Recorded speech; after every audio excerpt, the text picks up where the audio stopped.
자, 하나님 말씀 보시겠습니다. 오늘은 제가 제목 있고요. 부제도 있습니다. 한번 먼저 제목 따라하겠습니다. 하나님 앞에서 거룩함을 선택하는 요셉. 부제는요. 상황 감정보다 하나님을 신뢰하기. 이렇게 내용으로 요셉에 대한 이야기를 살펴보도록 하겠습니다. 성경 구절이 세 군데가 있습니다. 세 군데가 있는데 제가 개역 개정하고 쉬운 성경을 이렇게 같이 읽으려고 그래요. 그러니까 개역 개정은 우리 어른들 읽으시고 쉬운 성경은 우리 학생들 읽도록 하겠습니다. 시작. 그런즉 내가 어찌 이 큰 악을 행하여 하나님께 죄를 지으리까. 자, 시작.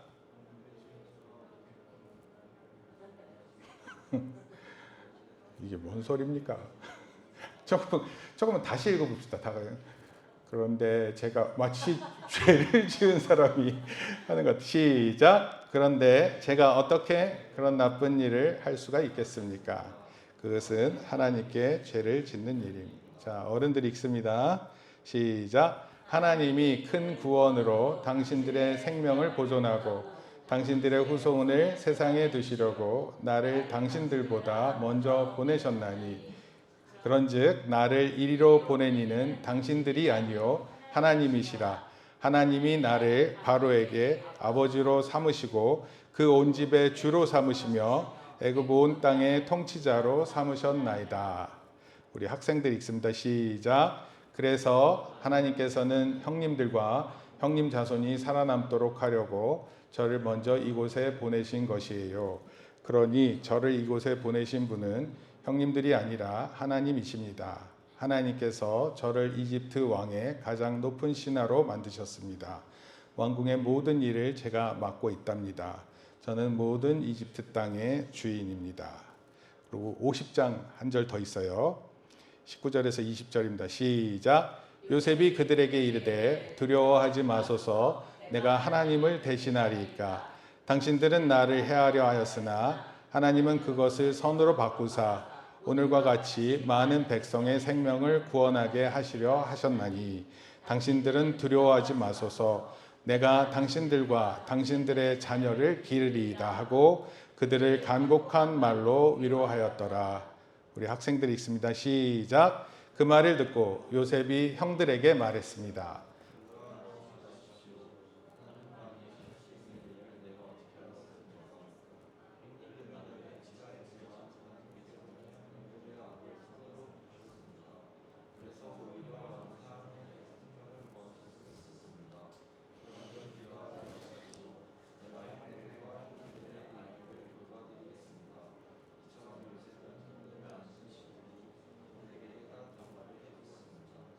형님들이 막 나오니까 약간 조폭 분위기도 있는 것 같아요. 조직들의 웅얼웅얼하는 소리처럼 들렸습니다. 요셉의 이야기예요. 제가 어떻게 하면 요셉에 대한 이야기를 잘 전할 수 있을까 생각하다가 이런 내용으로 제가 생각해 봤습니다. 요셉은 역사 속에서 희미하나 성경 속에서는 선명한 인물입니다. 역사 속에서 왜 희미할까요? 좀 이 배경과 이유가 있습니다. 현대까지 역사적으로 또 고고학점에서 이집트 역사 기록에서 요셉의 확실한 기록으로 증명을 못합니다. 여전히 베일에 가려진 인물이에요. 출애굽기에 보면 요셉을 알지 못하는 왕들에 대한 이야기가 나와요. 출애굽기 1장입니다. 그럼 봐봐요. 창세기 50장 끝나자마자 바로 출애굽기 1장인데 그 시간이 얼마 되는지 모르지만 벌써 까먹은 잊혀진 세대가 되는 거예요. 이유는 여러 가지가 있지만 몇 가지로 얘기하면 이런 거예요. 그때 당시 모든 저술들, 기록은 돌에 남기든지 또는 파피루스라 그래서 갈대로 만든 종이에다가 작성을 했어요. 근데 이 갈대로 만든 종이는 오래 가지 못합니다.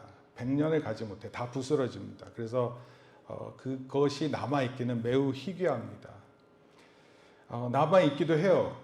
아주 부분으로는. 그렇지만 절대적으로 전체가 남겨져 있지 않습니다. 특히 이집트는 알다시피 여러분들 이집트 보면 벽화라는 거 보면 이렇게 그림으로 되어 있는 글 있죠. 그런 글을 나타내던 시기입니다. 정확하게 얘기하면 이집트 시기를 가리켜서 청동기 시대 이렇게 보면 될 것 같아요. 청동기 시대. 청동기 시대의 기록이 또 유물이 그렇게 남겨져 있지만 그렇게 흔하게 찾을 수 있는 그런 기록이 없습니다. 특히 요셉이라는 표현이 나타나는 것은 없는 것처럼 보입니다. 근데 요셉이 없다고 해서 요셉이 인물이 없었다 이렇게 말할 수는 없고, 그때 당시 여러 정황으로 볼 때는 이집트에 많은 외국인들이 들어와 살았고, 특히 유대인들이 들어와서 고센 땅이라는 곳에서 목축업을 했다는 기록은 정확하게 나와 있는 사실입니다. 그리고 히브리 사람들이 많은 자녀를 낳고 살았다는 기록도 나와 있습니다. 그리고 잘 알다시피 이집트가 자신의 문명을 만들 때 많은 노동력을 착취했어요. 따라서 그런 노동력을 착취하기 위해서는 많은 노예들이 필요했을 거고, 그런 내용들이 출애굽기 1장에 보면 나와서 여러 가지 역사적 측면은 많은 모습들을 보여주고 있습니다. 근데 성경에서는요, 요셉을 명확하게, 정확하게 표현하고 있습니다. 야곱의 몇 번째 아들이라고요? 11번째. 12번째 아들이 있어요. 누군지 혹시 아세요? 네? 네. 이따가 나옵니다. 형들에게 미움을 받았어요. 애굽의 노예로 팔려갔습니다. 진짜 억울한 삶의 연속이었어요. 그러다가 나중에 애굽의 총리가 되었다라는 내용의 사람입니다. 이런 점에서 성경에서는 요셉이 매우 선명한 사람이에요. 역사 속에서는 희미하지만 성경 속에서는 매우 선명한 사람입니다. 무엇보다 요셉은 자신에게 일어난 모든 일들이 불행이라 또는 우연히 일어난 거라 생각하지 않았어요. 중요한 건 이거예요. 자기에게 있는 모든 일들이 하나님의 언약을 이어가는 가정에 있었다. 이 사실을 간직했습니다. 내가 하나님의 언약의 가정 안에 살고 있는데 이 모든 일을 겪고 있다. 이렇게 생각했어요. 50장 24절에서 25절 한번 읽습니다. 시작. 하나님이 당신들을 돌보시고 인도하여 내사 아브라함과 이삭과 야곱과의 맹세하신 땅에 이르게 하시고. 여기서 중요한 건 이거예요. 아브라함과 이삭과 야곱에게 맹세하셨다. 하나님의 맹세가 이 가정에 있다. 그것을 기억했어요. 이것을 요셉이 또 표현했습니다. 사실은 이 50장 말씀은 죽기 전에 직전의 말이에요. 그래서 자기의 삶을 돌아보면서 내가 어떤 삶을 살았는지를 말해주는 겁니다. 심지어 나중에는 자기의 유골을 이렇게 가나안 땅을 가게 되면 그때 자기의 유골도 함께 옮겨달라 명령했습니다. 신약에서는 히브리서 11장 22절에서 요셉을 이렇게 표현했어요. 한번 읽습니다. 시작. 믿음으로 요셉은 임종시에 이스라엘 자손들이 떠날 것을 말하고 또 자기 뼈를 위하여 명하였으며, 자기의 유골을 옮겨달라고 명령했거든요. 또 이스라엘이 옮겨질 것을 예언하다시피 했습니다. 그러니까 하나님께서 약속하신 그 땅에 내가 가고 있다라는 사실을 알고 있었고, 그런 사실 안에 내가 하나님의 백성으로 살고 있다 이렇게 생각했어요. 히브리서 기자는 이 점을 매우 중요하게 생각했습니다. 애굽의 총리보다 언약의 땅을 바라보고 유언한 믿음을 가장 높게 평가했어요. 어떤 사람을 평가할 때 그 사람이 어떤 직책을 맡았느냐 이거 생각할 거 아니에요. 근데 그게 아니라 요셉이 어떤 생각을 가지고 있는지를 더 높이 평가했어요. 자신이 하나님의 언약의 가정 안에 있다라는 것을 믿었습니다. 요셉의 경험은요, 충분히 분노하고 복수할 수 있는 헐리우드 소재예요. 여러분, 그런 영화 한 번씩 나오면요, 통쾌해요. 무더운 여름을 날려버리고. 요즘에 새로 나온 영화 있죠? 뭔지 아세요? 새로 나온 영화? 오디세이. 네. 오디세이도요, 이게 마지막 부분에는 어떤 게 있을 것 같습니까? 혹시 내용을 모르세요? 오디세우스라는 사람이 전쟁을 갔다가 10년 만에 진짜 어렵게 돌아옵니다. 그런데 그 이타카라는 거기에 왕이에요. 근데 그 이타카에서 왕인데도 불구하고 자기의 왕위를 얻지 못하는 상황에 이르고 결국은 분노해서 그 원수 갚는 이야기가 나옵니다. 전쟁터에서도 많은 군인들이 죽으면서 그것을 굉장히 괴로워했는데 오디세우스가 나중에 자기 집에 와서도 그런 일을 하고 있는 모습에 굉장히 힘들어합니다. 뭐 그런 내용이래요. 제가 더 스포하면 큰일 날 것 같아서.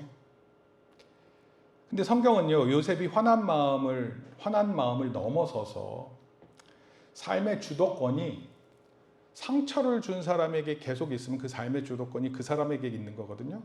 더 이상 그 사람과 관계가 되지 않게끔 일종의 심리적인 전환 과정을 그려냅니다.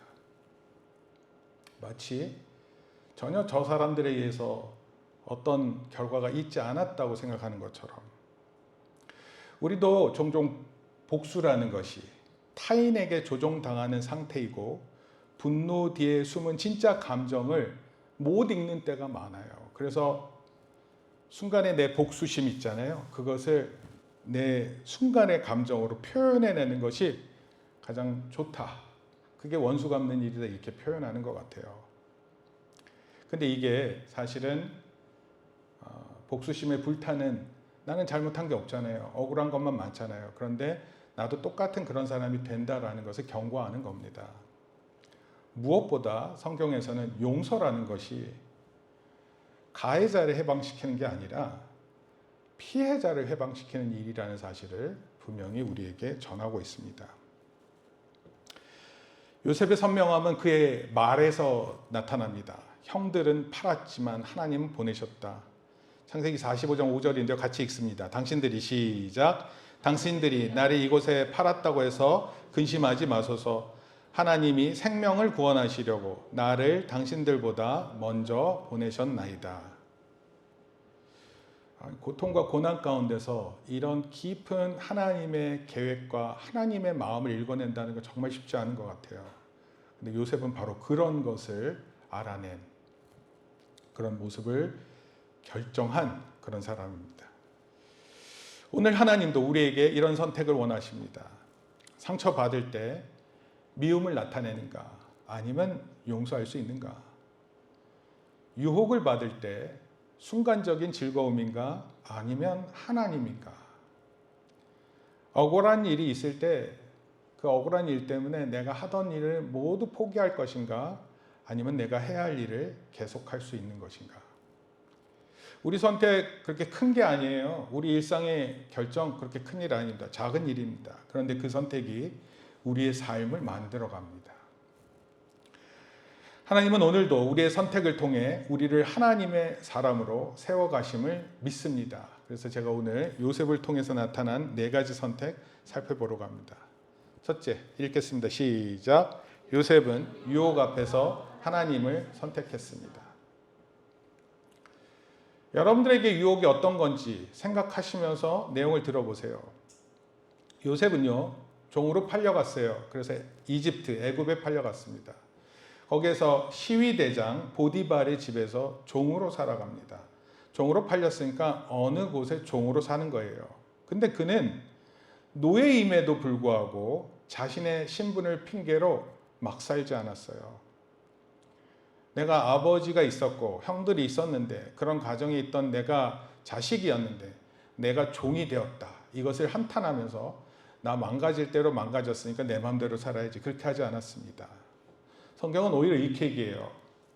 여호와께서 요셉과 함께 하셨고 결국 형통하게 되었다. 형통이라는 표현은요, 잘 됐다는 뜻이에요. 여러분, 노예로 가서 잘 된다는 게 뭘까요? 다른 사람들보다 조금 자유로운 거? 다른 사람들보다 조금 더 먹을 수 있는 거? 그렇게 큰 거 아니에요. 그걸 형통이라고 말하는 것 같냐고요? 아니에요. 신뢰라는 걸 얻고요. 그 사람과의 신뢰 속에서 책임을 맡게 됩니다. 결국 보디발은 요셉에게 모든 소유를 맡겨요. 원래 옛날 사람들은 관리하는 게 많았어요. 근데 그 관리를 자기 혼자 다 하는 게 너무 어렵거든요. 그래서 그 관리를 맡길 사람이 있었던 거예요. 이거를 그때 당시 표현에는 집사, 버틀러라는 표현으로 이렇게 얘기를 하는데 그런 관장하는 사람들이 있어야 했습니다. 근데 이거는 보디발뿐만 아니라 이집트라는 국가 단위에서도 이루어졌어요. 근데 문제는요, 보디발이 아니라 보디발의 아내였습니다. 날마다 요셉을 유혹했어요. 요셉은 종으로 팔려갔지만 건강한 청년으로 자라고 있었어요. 그런데 그런 요셉을 유혹했습니다. 그동안 받은 죄의 상처로 아무도 모르게 죄를 지을 수 있는 상황이었어요. 근데 그가 이렇게 얘기를 했습니다. 같이 읽습니다. 시작. 내가 어찌 이 큰 악을 행하여 하나님께 죄를 지으리까. 유혹 앞에서 쉽게 그 유혹에 그냥 빠져서 죄를 지을 수 있었지만 요셉은 자기가 살아가는 어떤 모습인지를 정확하게 알고 있었어요. 그게 뭐냐면 내가 어찌 이 큰 악을 행해서 하나님께 죄를 지으리까. 자기 삶이 하나님 앞에 있는 삶이라는 것을 분명히 이해했습니다. 요셉에게 있어서 중요한 것은 사람이 보고 있느냐 보지 않느냐가 아닙니다. 우리는 오히려 사람이 보는 것을 즐길 수 있을 것 같아요. 이걸 대중성이라고 얘기합니다. 얼마나 인기 있니? 이게 중요한 것처럼 보이죠. 그런데 요셉은 대신에 자신이 하나님 앞에 늘 서 있다는 사실을 오히려 기억했습니다. 예배도 마찬가지인 것 같아요. 여기 지금 누구 보여주기 위해서 나오신 예배 없습니다. 아무도 보지 않지만 우리가 하나님을 선택하는 거예요. 여러분, 혼자 있을 때 사소한 유혹이 참 많습니다. 나를 쉽게 무너뜨려요. 거짓말하고 싶고 인터넷과 스마트폰 통해서 좋지 않은 것들을 보고 즐기고 싶고 화가 나서 상대방을 막 상처를 주고 싶은 이런 유혹 등 여러 가지들이 있어요. 근데 혼자 있을 때 이거 괜찮다고 나름 생각합니다. 근데 요셉은 그렇지 않았습니다. 유혹은 오히려 우리에게 이렇게 얘기를 해요. 한 번쯤은 괜찮아. 아무도 안 보는데 어때? 다른 사람들 다 그렇게 해. 너도 힘드니까 이 정도는 괜찮아. 그런데 믿음의 사람에게 있어서 중요한 근거는요, 바로 내가 지금 이 하는 일이 하나님께서 기뻐하시는 선택인가 아닌가를 생각하는 거예요. 요셉은 유혹에 고민하지 않고 그 자리를 떠났어요. 옷을 붙잡혔어요. 옷을 버리고 도망쳤습니다. 죄를 이기는 선택은 때론 무엇인가를 버린 것을 포함합니다. 친구들의 인정, 순간적인 재미, 자존심, 편리함, 즐거운 이기적인 욕구, 모든 것을 포기합니다. 하나님을 선택하는 사람은 좋고 귀한 것을 잃어버리는 사람이 아니라 때론 무엇인가를 버리고 자신의 영혼을 지키는 사람들이에요. 요셉은 이것을 선택했어요. 여러분, 지금부터 청동기 시대가 언제 얘기입니까? 풍요롭지 않은 시대고 그때 종으로 끌려가서 그런 선택을 하나님 앞에서 하기로 다짐한 사람이에요. 먹는 것이 충분치 않았어요. 누군가로부터 쉽게 무시당하고 그 분노를 참지 않을 수 있는 상황이 여러 번 있었을 것 같아요. 그럼에도 하나님 앞에서 자기의 영혼을 지킨 사람입니다. 두 번째, 요셉은 뭘 선택했는지 한번 읽어봅니다. 시작. 요셉은 억울함 속에서도 성실함을 선택했습니다. 여러분, 성실이라는 게 뭐죠? 성실? 이루는 거예요. 실한 것을 이루는 겁니다. 좋은 열매를 맺는 거예요. 여러분, 좋은 열매를 어떻게 맺는 줄 아세요? 우리는 날씨 덥다 그래서 에어컨 켜고 있잖아요. 그렇죠? 근데 농부들은 에어컨을 킬 겨를이 없습니다. 더우면 더운 대로 문제가 되고요. 비가 많이 오면 많이 오는 대로 문제가 돼요. 그래서 농사를 짓는 사람들은 정말 성실해야 됩니다. 왜냐하면 열매를 맺는 게 너무나 쉽지 않아요. 정말 수고를 아끼지 않아야 됩니다.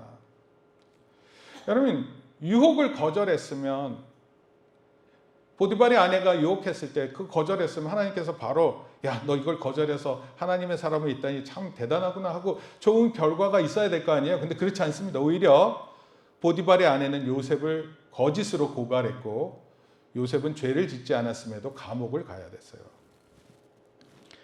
여러분, 내가 하지 않은 일로 감옥에 가면 그것처럼 억울한 일이 어디 있어요. 실제로 그런 억울한 일이 있지 않게끔 하기 위해서 법적으로 제도를 보완합니다. 근데 이거 당시 청동기 시대의 이야기예요. 노예로 잡혀간 가운데 노예가 말하는 모든 진술들은 거부되고 그때 당시 이집트 사람이라고 하는 사람들에 의한 이야기는 모두 진실로 받아들이는 때예요. 그런 때일수록 얼마나 억울한 감정이 많았겠습니까? 근데 여기서 우리가 이해하기 어려운 질문을 하게 되는 거예요. 하나님을 잘 선택했는데 왜 감옥에 가지? 왜 정직하게 살았는데 나한테 어려운 일이 있지? 여러분, 우리는 기본적으로 이런 거 있잖아요. 좋은 인풋이 들어가면 좋은 아웃풋이 나온다고 생각하는 거예요. 내가 이렇게 잘했으니까 무조건 좋은 결과가 있을 거라고 생각해요. 근데 생각보다 그게 쉽지 않습니다. 그럼 열심히 공부해도요, 공부가 좋은 결과로 나타나지 않을 때 많습니다. 일하는 사람이 열심히 노력했어요. 그런데 그 결과가 좋지 않을 때 있습니다. 가정도 마찬가지예요. 가정을 위해서 되게 모두가 다 애를 쓰지만 나는 나로서 최선을 다했어요. 근데 결과가 좋지 않은 거예요. 우리는 하나님을 선택하면 곧바로 좋은 결과가 있을 거라고 생각하는 거예요. 기도하면 모든 문제 해결되고 정직하면 인정받고 착하게 살면 아무런 어려움 없을 것이라 우리 나름대로 예상하고 생각합니다. 그러나 요셉의 믿음의 선택은 언제나 즉각적인 성공으로 이어지지 않았습니다. 이 점을 되게 중요시 여겨야 될 것 같아요. 하나님을 선택했는데 손해볼 수 있습니다. 진실을 말했는데 오해받을 수 있습니다. 정직하게 행동했는데 좋은 성적이나 결과를 얻지 못할 수 있습니다. 그렇다면 믿음의 선택은 잘못된 것일까요? 아닙니다. 여러분, 하나님과 함께 한다는 것은요, 고난이 없다는 것을 의미하지 않습니다. 고난 속에서도 하나님께서 우리를 떠나지 않으신다는 뜻을 가지고 있어요. 물론 하나님께서 궁극적으로 우리를 좋게 하실 줄 분명히 믿습니다. 그런데 그 과정 가운데 그 어떤 과정에도 하나님 우리와 함께 하신다. 그러니까 오히려 힘든 때 나와 함께 계시는 하나님을 기억하세요. 요셉은 그런 사람이었습니다. 요셉이 보디발의 집에 있었을 때도 감옥에 있었을 때 똑같이 행동했어요. 그래서 39장에도 여호와께서 요셉과 함께 하시고 이렇게 했어요. 한번 자기 이름 넣고 해보세요. 여호와께서 시작. 여호와께서 창경과 함께 하시고. 하나님 나와 함께 하시는 거예요. 요셉은 감옥에서도 자기의 삶을 포기하지 않고 죄수들을 돌봤습니다. 또 맡겨진 일이 있었어요. 그걸 감당했습니다. 심지어 다른 사람들의 꿈과 어려움에도 관심을 가졌어요. 요셉은 자기 상황에는 선택할 수 있는 게 별로 없었지만 그 상황에서도 어떤 사람이 될지를 선택했어요. 힘든 가운데서라고 막 살아야 된다 이걸 보장하는 표현이 아니에요. 힘든 가운데서도 하나님이 나와 함께 하시기를 위해서 선택하는 일들이 있을 수 있습니다. 부모님을 바꿀 수 없어요. 가정 환경을 바꿀 수 없습니다. 학교의 친구들, 왜 하필 내 친구들이 이 모양이지 하면서 바꿀 수 없습니다. 갑자기 다가오는 실패들, 어려움, 여러분 피할 수 없어요. 제가 모헤드 알트레드라는 사람을 소개할게요. 이 사람은 기독교인이 전혀 아니에요. 근데 이 사람은 어떤 사람이냐면 맨 밑에 보면 시리아 베두인이라고 되어 있습니다. 베두인은 뭐냐면 유목민이에요. 유목민인데 어렸을 때 엄마를 잃었습니다. 아버지가 얘기했어요. 너는 베두인으로서 고생하고 살 거고 넌 그렇게 죽을 사람이야. 근데 이 모헤드라는 사람이 공부했다고 해요. 그런 상황에서. 베두인, 유목민. 그리고 시리아 유목민이었는데 이 사람이 거기서 장학금을 받고 프랑스로 갑니다. 더 웃긴 건 뭐냐면 프랑스에 갈 때 프랑스 언어를 하나도 하지 못했어요. 그런데 거기서 프랑스는 이제 국가 단위에서 대학생들을 키우거든요. 그래서 대학교를 졸업한 후에 다 쓰러져 가던 기업에 들어가서 그 기업을 되살렸습니다. 억만장자예요, 억만장자 지금은. 하나님 믿지 않습니다. 근데 이 사람이 이런 얘기를 했어요. 나의 가장 큰 자부심은 나를 제한했던 조건에서 벗어난 것이다. 베두인에서 벗어난 거예요. 유목민에서 벗어났습니다. 아버지가 집요하게 말했거든요. 너는 베두인으로 태어나서 베두인으로 죽을 것이다. 넌 잘 될 수 없다. 그런데 그렇게 제한하지 않았어요. 결코 넘을 수 없을 것이라고 했던 한계를 뛰어넘었는데 그것을 그의 자부심이라 이렇게 표현했습니다. 여러분, 잘 되는 거 부러워하세요? 부러워할 수 있어요. 근데 내 자신이 지금 어떻게 살지를 결정하는 게 훨씬 중요한 일입니다. 내가 하나님 앞에서 어떤 결정을 하는지가 훨씬 중요한 일이고 그 일을 제가 한번 생각하게 하기 위해서 이 사람의 이야기를 여러분들에게 전합니다. 어떤 상황에서 거짓말할 것인지 정직할 것인지 포기할 것인지 다시 일어설 것인지 불평할 것인지 맡겨진 일을 성실하게 감당할 것인지 이거는 우리가 선택할 수 있는 거예요. 내 지금 조건들은 선택할 수 없어요. 왜 내가 하필 여기 있고 내가 왜 이 가정에서 내가 이런 어려운 가운데 있는지 그건 선택할 수 없어요. 그렇지만 이건 선택할 수 있어요. 그 상황에서 거짓말할 것인지 정직할 것인지 포기할 것인지 다시 일어날 것인지 불평할 것인지 아니면 성실하게 일할 것인지. 하나님은 우리의 화려한 결과보다 어려움 속에서 내리는 믿음의 선택을 하나님 보고 계세요. 세 번째, 한번 따라 읽겠습니다. 요셉은 시작. 요셉은 권력을 얻었을 때 복수보다 생명을 선택했습니다.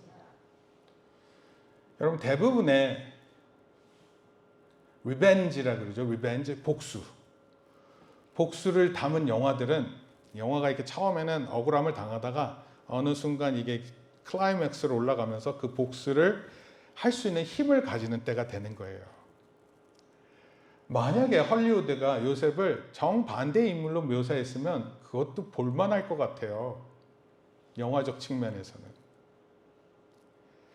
왜냐고요? 요셉은 긴 시간이 지나서 애굽의 총리가 되었습니다. 그런데 큰 기근이 찾아왔어요. 이집트 기록에 보면 7년 동안의 흉년이 있었다는 기록이 있습니다. 7년 동안 풍년 뒤에 7년 동안 흉년이라는 기록은 안 나오고 7년 동안 흉년이 있었다는 기록이 있습니다. 양식을 구하기 위해서 이집트가 그 당시에는 대단한 제국이었거든요. 주변에 있는 많은 부족들이 이집트로 내려왔습니다. 하필 가족이죠. 형들이 요셉 앞에 엎드립니다. 어린 시절 요셉이 꿈꿨던 꿈이 다시 보여진 것이었어요. 이제 모든 힘이 요셉에게 있었습니다. 요셉은요, 말 한마디에 형들을 감옥에 가둘 수 있었어요. 자신이 당했던 고통보다 더 큰 고통을 줄 수 있었습니다.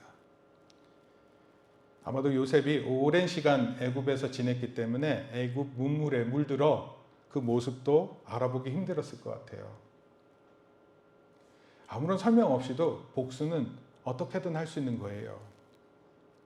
근데 요셉이요, 자신이 가진 권력을 통해서 복수하지 않습니다. 그렇다고 해서 요셉이 막 끌어안고 형들하고 입 맞추고 그러는 건 없어요.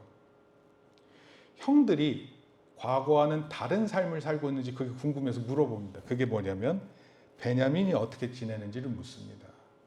혹시 베냐민도 자기처럼 없애지 않았을까? 만약에 그렇게 없었으면 그때는 분노의 화신이 됐을 수도 있을 것 같아요. 요셉은 형들이 변했다는 사실을 확인하고 더 이상 감정을 억제하지 못하고 울면서 자신을 밝힙니다. 나는 요셉이라 내 아버지께서 아직 살아계시나이까? 아버지의 안부를 묻습니다. 요셉은 형들의 죄를 부정하지 않았습니다. 아무 일도 없었다 말하지 않았습니다. 그는 분명 당신들이 나를 이곳에 팔았다라고 말했습니다. 그런데 요셉은 그 죄보다 더 크신 하나님을 보고 있었어요. 사람들의 눈이 중요하지 않았다 그랬잖아요. 하나님이 중요하다 그랬잖아요. 하나님 나를 보고 계신다 생각했던 거 아니에요. 그리고 이런 말을 합니다. 창세기 45장 5절 말씀 같이 읽습니다. 시작. 하나님이 생명을 구원하시려고 이걸 볼 수 있었어요. 보통은 분노의 화신이 더 큰데 그게 아니라 하나님이 내 삶에 훨씬 더 크게 있어서 하나님이 나를 보내시는 것을 형들의 미움을 통해서 보내셨구나, 이것을 깨달았습니다. 형들은 요셉을 시기에서 제거하려고 그랬어요. 이 나쁜 놈의 동생. 그런데 하나님은 요셉을 준비시켰습니다.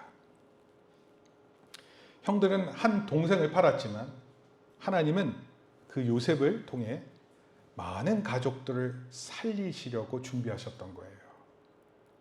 이런 걸 깨달으면 어떨까요?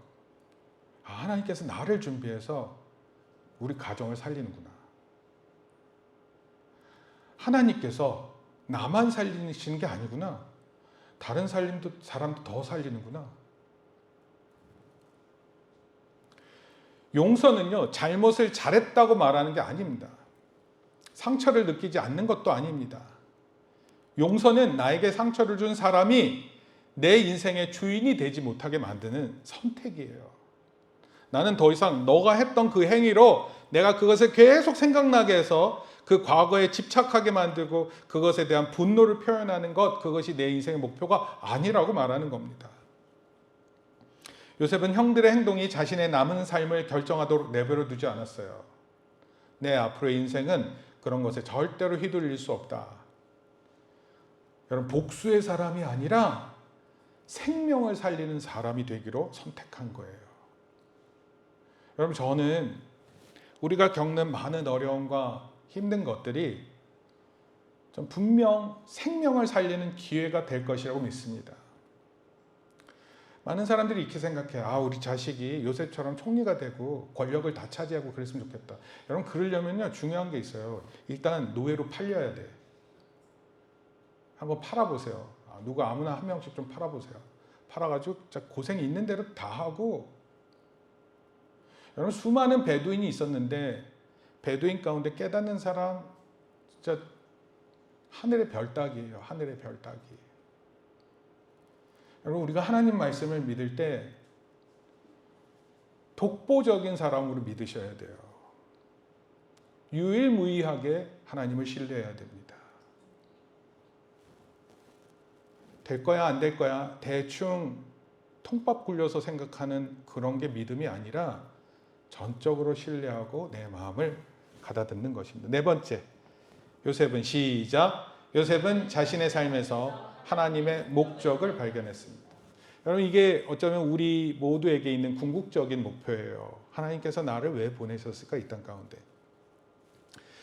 아버지가 있었는데 아버지가 죽으셨어요. 그러자 형들이 두려워했습니다. 아버지가 살아계실 때는 우리를 용서했지만 이제 요셉이 복수하지 않을까? 그때 용서를 또 구했어요. 그러자 요셉이 울면서 말합니다. 당신들은, 같이 읽습니다. 시작. 당신들은 나를 해하려 하였으나 하나님은 그것을 선으로 바꾸사 오늘과 같이 많은 백성의 생명을 구원하시려 하셨습니다. 하나님이 계속 등장해요. 요셉의 표현 안에는 하나님이 선으로 바꾸셨다. 여러분, 이거 참 어려운 얘기입니다. 어떻게 이걸 선으로 바꿉니까? 나를 팔아먹은 형이 이게 어떻게 선이 돼요? 요셉은 형들의 악을 선이라고 말하는 게 아닙니다. 형들의 행동은 분명 악했어요. 그러나 인간의 악한 선택이 하나님의 선한 목적을 막을 수 없습니다. 사탄이 아무리 간교하고 악하더라도 하나님의 선하신 계획을 막을 수 없어요. 오히려 하나님께서 악을 선으로 바꾸신다. 로마서에 가면 모든 것이 연합하여 모든 것이 합력하여 선을 이룬다, 이런 표현을 하잖아요. 진짜 그 안에는요, 온갖 부정되고 나쁜 것들 다 포함됩니다. 근데 그것이 궁극적으로 선으로 사용된다, 이런 뜻입니다. 이것이 요셉이 발견한 삶의 목적입니다. 자기 질문했을 것 같아요. 왜 형이 나를 팔았지? 왜 내가 하필 보디발 집에 들어갔지? 왜 억울하게 내가 감옥에 있을까? 왜 술 맡은 관원장은 나를 잊었을까? 이 모든 질문들이 되새기는 가운데 이유를 알지 못했어요. 마땅한 답 없었습니다. 그런데 시간이 지나 자기 자신을 돌아볼 때 하나님께서 자기를 먼저 애굽에 보내셨다. 그래서 가족을 살리신다. 이런 것을 깨달은 거예요. 바로 왕이 꿈을 꿨대요.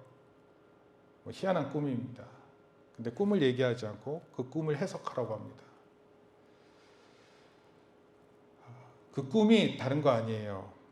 7마리의 살찐 소가 등장하는데 그러고 나서 7마리의 흉측한 소가 등장했습니다. 7년이라는 기간을 가지고 있고 살찐 소는 풍년을, 그리고 흉측한 소는 흉년을 가리킵니다. 그럼 7년 잘 살 때 잘 계획해야 된대요. 회사가 7년 잘하다가 7년 망하면요 다시 못 일어설 수 있다고 합니다. 아니 7년이 아니라 1, 2년만 망해도 못 일어선다고 합니다.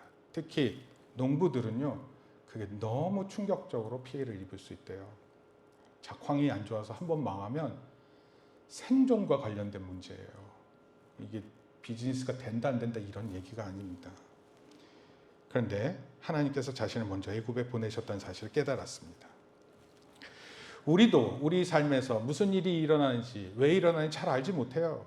왜 내가 이 가정에 태어났는지, 왜 다른 사람보다 어려운 일을 겪어야 되는지, 왜 노력했는데도 결과가 잘 안 나오는지, 왜 나는 이렇게 쉽게 상처를 받는지 이해하지 못합니다. 그렇다고 해서 하나님이 나와 함께 안 계시다는 것을 증명하는 것도 아니에요. 분명한 것은 하나님은 어려운 때도 함께 하신다라는 사실이에요. 내가 가장 힘들고 공고한 그때에 하나님 나와 함께 계신다. 감옥에도 함께 계신다. 억울한 가운데도 함께 계신다. 상처와 실패 속에서 늘 언제일지 모르는 기다림 속에서도 하나님께서 나를 함께하고 계신다. 이 사실을 믿은 거예요. 요셉 자기가 총리 될 줄 알았을까요? 몰랐어요. 그러나 하나님은 요셉의 성실함, 지혜, 그리고 절제와 기다림을 통해서 그를 준비시키고 계셨어요. 지금 여러분이 내리는 작은 믿음의 선택도 하나님께서 미래를 준비하시는 과정일 수 있어요. 그래서 지금의 여러분 선택 굉장히 중요합니다. 안 될 때 선택하는 게 굉장히 중요해요. 실패할 때 그 마음 가운데 하나님을 선택하는 게 굉장히 중요한 것입니다. 그리고 그것을 하나님께서 그 과정 가운데 함께 하신다 믿으셔야 됩니다. 결론적이에요. 오늘 나는 무엇을 선택하는가? 요셉의 삶에 수많은 선택이 있었습니다. 형들의 미움 앞에서 미움을 선택하지 않았습니다. 보디발의 아내의 유혹 앞에서 하나님을 선택했습니다. 억울한 감옥에서도 성실함을 선택했어요. 권력을 가졌을 때 복수보다 용서를 선택했습니다. 자신의 고난을 원망으로 해석하지 않았어요. 하나님의 섭리로 바라봤습니다. 자신의 태어난 것을 선택하지 못했어요. 요셉은 형들이 자신을 미워하는 것도 막지 못했습니다. 노예로 팔려갈 때 감옥에 갇히는 상황을 요셉이 선택한 것이 아닙니다. 그러나 요셉은 매 순간 어떤 사람이어야 한다는 것을 생각하고 선택했어요. 사랑하는 성도 여러분, 하나님은 우리를 로봇처럼 만들지 않으셨어요. 생각하고 판단하고 오늘을 선택할 수 있는 존재로 만드셨어요. 그 선택에 대한 책임도 내가 집니다. 여러분들에게 오늘 어떤 선택이 놓여져 있나요? 혹시 미워해야 하는 것이라고 놓여져 있어요? 누군가를 증오하고 아니면 누군가를 용서하려고 하는 것입니까?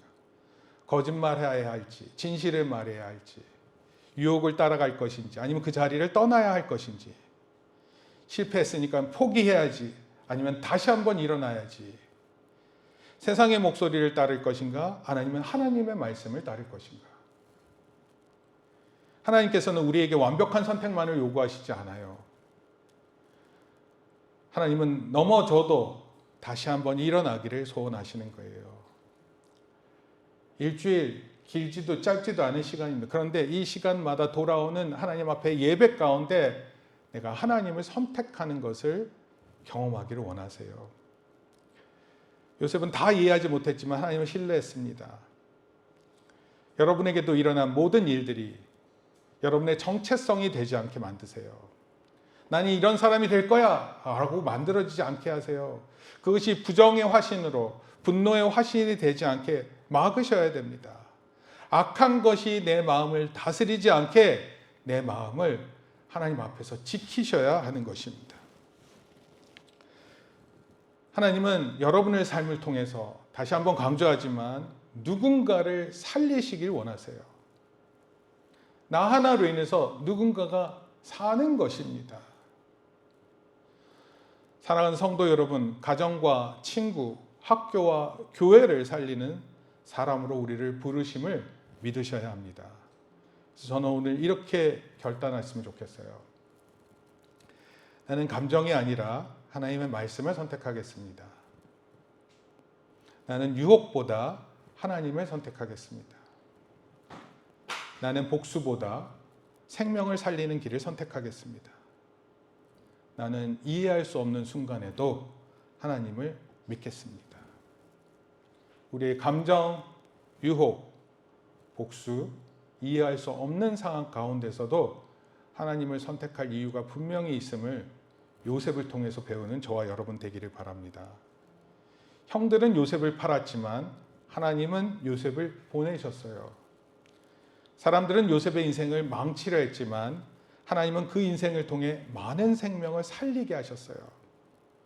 오늘 우리의 믿음의 선택도 하나님의 손에 붙들릴 때 나 자신뿐만 아니라 누군가를 반드시 살리는 선택이 될 것임에 틀림이 없음을 믿습니다. 그런 우리 모두 요셉과 같은 믿음의 결정을 하는 사람들 되기를 축복합니다. 할렐루야.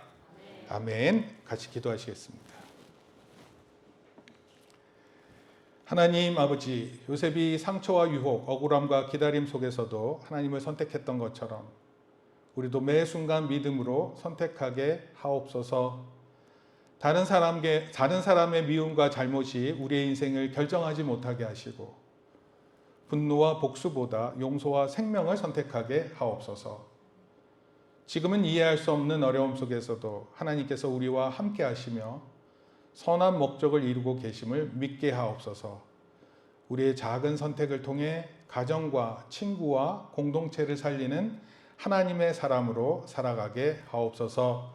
예수님의 이름으로 기도합니다. 아멘. 이제는 우리 주 예수 그리스도의 은혜와 하나님 아버지의 크신 사랑과 성령님의 감화 감동 교통하심이 요셉의 결심을 보고 이제 우리도 그와 같은 결심을 가지고 살기로 다짐하고 돌아가는 모든 성도들 머리 위에, 또 우리 사랑하는 자녀들 머리 위에 이제부터 영원토록 함께 있을지어다. 아멘. 우리 박수로 하나님께 영광을 돌립니다.